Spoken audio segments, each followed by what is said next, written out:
Becca's Backlight Primer, and this is a wonderful primer if you need a little bit of extra hydration. It feels wonderful on the skin, and it also gives you a nice glow under your foundation that peeks through. And then I use the L'Oreal Infallible Total Cover Foundation, and this is one of my favorite drugstore foundations at the moment.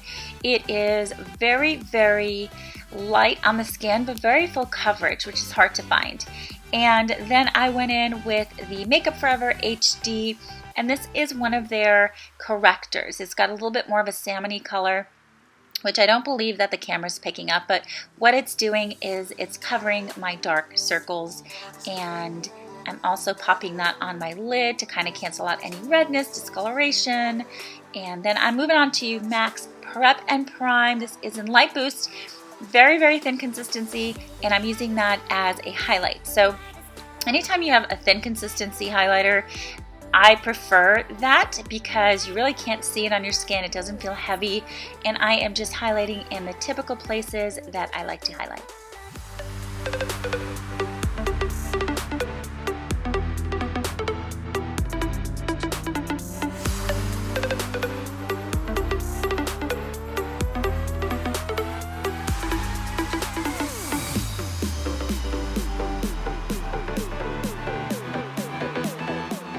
To set my under eyes, I'm taking the NYX HD powder, and this is their pressed powder in Banana, and it has a little yellowish color, as you can see, and so that creates a little bit more of a brightening effect under the eyes, which of course makes everything look more awake and more refreshed. And also popping that on my lids just to kind of set them and prep them for shadows.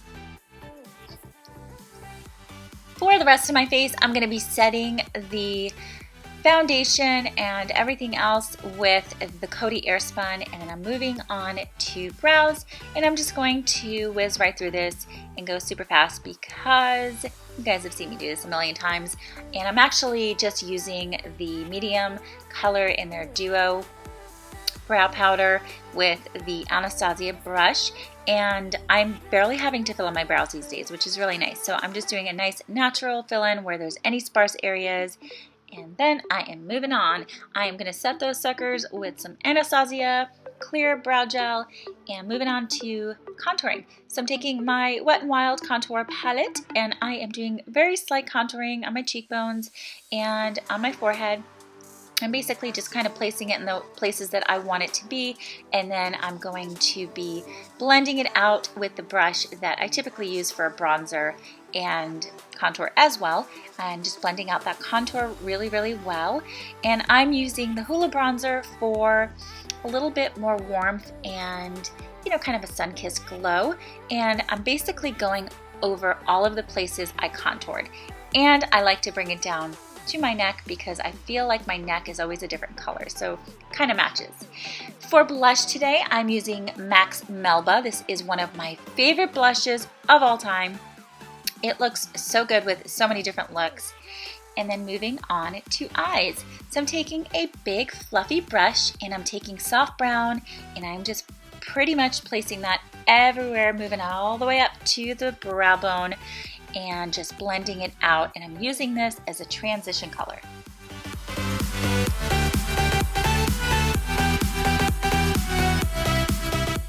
Going in with Brown Script, I'm going to take a smaller, more defined, but yet fluffy brush, and I'm going to pop that in my crease and just blend it out, define the crease a little bit more. And what I like about this brush for my eye shape is it goes in the crease, but it also deposits some of the color above the crease, which I love for hooded eyes and my eye shape. you don't have hooded eyes, you don't have to go above the crease. Just stay in the crease. And I'm just going to keep on blending. Then I'm taking a brush with nothing on it, and I'm just going to blend everything out. I don't like any harsh lines. I like it to kind of all look like it is, you know, one color just kind of blends into the next. Then I'm taking one of my absolute favorite colors, and this is Copper Ring, and I've moved down to a much smaller fluffy brush, and I'm going to define the crease even more. So I'm layering these colors, and it's going to give it more depth, more definition. It's going to look more interesting. But you just have to make sure that you're doing a lot of blending. For the lid, I took a Wet n Wild palette that I have. The color is I'm Getting Sunburned.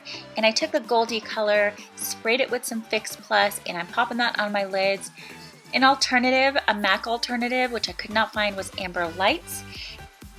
Then I am taking White Frost from MAC, and I'm doing the same thing. I am spraying it with MAC's Fix Plus, and I am just going to place that literally right in the center of my lid and kind of give it that halo eye effect, and it just gives it a little bit more bright look right there. It kind of pops it more.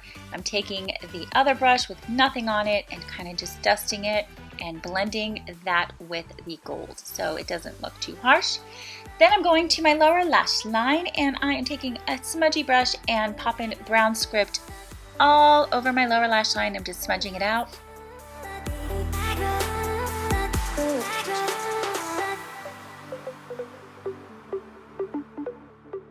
Then moving back to Copper Ring, I'm going to take that on that same brush I used on my upper lid, and I'm going to just blend everything out and make it very, very smoky.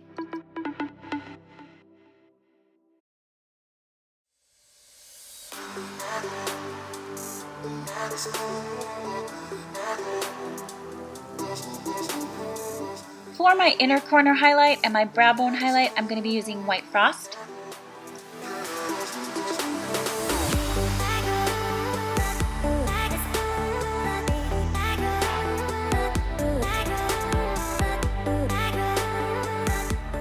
Then I'm taking that same brush I started with the transition color, and I'm just blending everything just to kind of give it one last blend to make sure everything looks seamless and smoky. And then I'm going to tightline with a black gel liner. This is the Marc Jacobs gel liner, but you can use any black gel liner that you like. And that's just going to make your lashes look thicker. You can skip this step, as I always say with a smoky eye. You can use brown. I like to make it a little bit more dramatic depending on where I'm going. So I decided to use black, and I like the way that it kind of makes the green in my eyes pop a little more. Then I'm moving on to lashes, and I am using the Silas Booster. This is by this is by Lancome, and it just kind of gives a little bit more of a prep to your eyelashes and makes them a little bit thicker. And then I'm moving on to Lancome's Hypnose Drama, one of my favorite mascaras. I've been loving using mascaras lately because my lashes have gotten so long, as you will see in a minute, because of the lash boost I've been using. It's just like, it's so much fun. And I'm going to be popping this MAC mascara on my lower lashes. I'll list it below in case you're interested. It is a great mascara for lower lashes.